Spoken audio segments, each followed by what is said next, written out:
Hey, I'm DJ Sixsmith. You're watching The Sit Down. Hanging out today with Rachel Matthews. She's here, got a ton of stuff going on. Nice to meet you. Nice to meet you. We were just talking about being 26-year-olds. Yes. And my 26 looks a little different than your 26, given the fact you navigate this crazy world. So what's it been like for you so far? It's been surreal. It's been overwhelming, but in all the best way possible.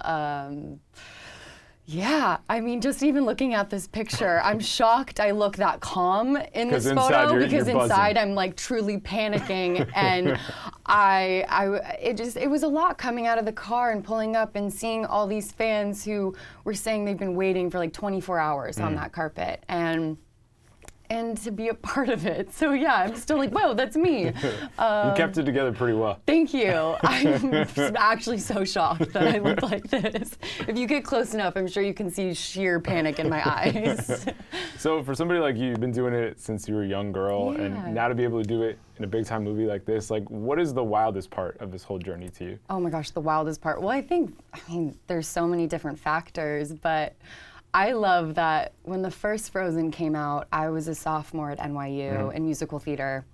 So Idina Menzel, Josh Gad, Jonathan Groff. I mean, like all the big time people, especially for me looking up to them and pursuing what I was pursuing. And when the first one came out, I dragged my friends to the theater 4 different times. 4 times? 4 times. Oh, they were a little concerned, I think, for me, but I was like so obsessed with it. And I even had like a stuffed Olaf. And wow, you went all the way in. Oh, I'm like a huge fangirl. So I think for me, like more than, you know, as an actor and having this be like such a huge step in my career, but just like the Disney fangirl in me is just absolutely geeking out. Well, we grew up with all those Disney Channel movies, so to get to this point, it was almost like a spiritual journey for you to finish things off here. It was. It felt like full circle, and I even, like, Jonathan Groff would come and teach a master class at NYU, and everyone would just be panicking, and I'm just like, wow, now we're in a movie together, and that's still like I don't think that will ever feel like normal to say. No, because it's not that far removed from when you were in that class. No, exactly. Yeah. It's all so new for me, and I just feel really, really grateful to be a part of this. So, what was the most interesting part of doing this movie?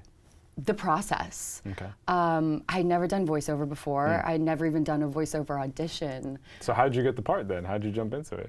It's actually such a crazy story. My manager's assistant happened to be calling for another client at Disney, seeing if they were still auditioning. I think it was like Wreck-It Ralph or something. Okay. And she ended up having Jamie Roberts on the phone, the head of casting. And they were closed for that project. And so my manager's assistant was like, well, do you have anything else that's going on? And she's like, Frozen 2, do you have a Honey Marin? And kind of broke down you know, the character traits and what they were looking for. And thank God, but she thought of me and one other person from the entire company. Wow.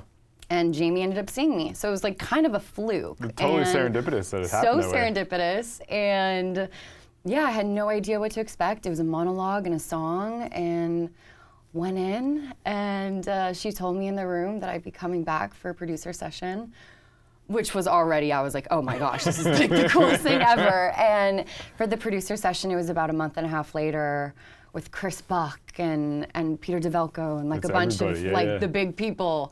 And I still was like, there's no way I'm getting this. So for me, I was just like, this is an insane experience and a dream come true. I'm just enjoying the journey, being like, yeah, like this will never happen, but like I get to at least be a part of this. And about 2 months later, I found out. Wow. Yeah. That's really incredible. Yeah. So you got that going on. You have Batwoman. You did an episode there. Yes. We had Rachel Scarsden here a couple weeks ago. She's lovely. Really great. And that's just like a really cool show too. Yeah. Because it's like, we've seen this whole universe for superheroes, but now it's like we're putting it in a totally different light. Such a different spin. So what was the most fascinating part of that experience for you? You playing a little bit of a villain, and again, you get to play an empowering woman, which is an awesome thing. So walk me through that. Well, it was all so crazy because I went in on a Monday morning, and this is what I love the most about my job, is that things switch on a dime. One day you're in LA, and the next morning you're in Canada. Right. And that's exactly what happened. I went in the morning and kind of got pinned, and then was told that night that you're leaving at 4 a.m. for Vancouver. And immediately, like, okay, I was like, great. I was so pumped. And I found out that I booked the role of Magpie. I went in not knowing like what role it was, because they're very secretive about it. And so I started doing more of my research, and you know, she's incredible, and I love her because she's kind of like that Robin Hood type character. Sure. Like you can kind of back her up on her motives of why she's stealing from the wealthy and kind of like wanting to teach them a lesson or two. But it was so much fun. I got to do a lot of my own stunts and my fight choreography, and I've never been given that opportunity before. And so that was probably my favorite part, just being like tied up. We were shooting in a museum downtown Vancouver, having like my Mission Impossible moment, like just like you know, scaling down from the ceiling, and I was just like, I could do this every day. This is so much fun. Yeah, Rachel talked about like using a knife for the first time. Like it's really cool that you guys got to do your own stunts because like you're not doing that in other parts. No, it's not happening. Exactly. It was so much fun. Right when the suit was insane. It took like 4 people to get me in, 4 people to get me out. Long claws. Going to the bathroom was absolutely impossible. Just wasn't happening. Just like wasn't a thing. Like Rachel, you gotta hold it. Yeah, just hold it. I'm sorry. I'm like, yeah, no, guys, it's fine. Like cool. Yeah, no cool. biggie. Whatever you say. But yeah, it was such a fun experience. So different from anything else.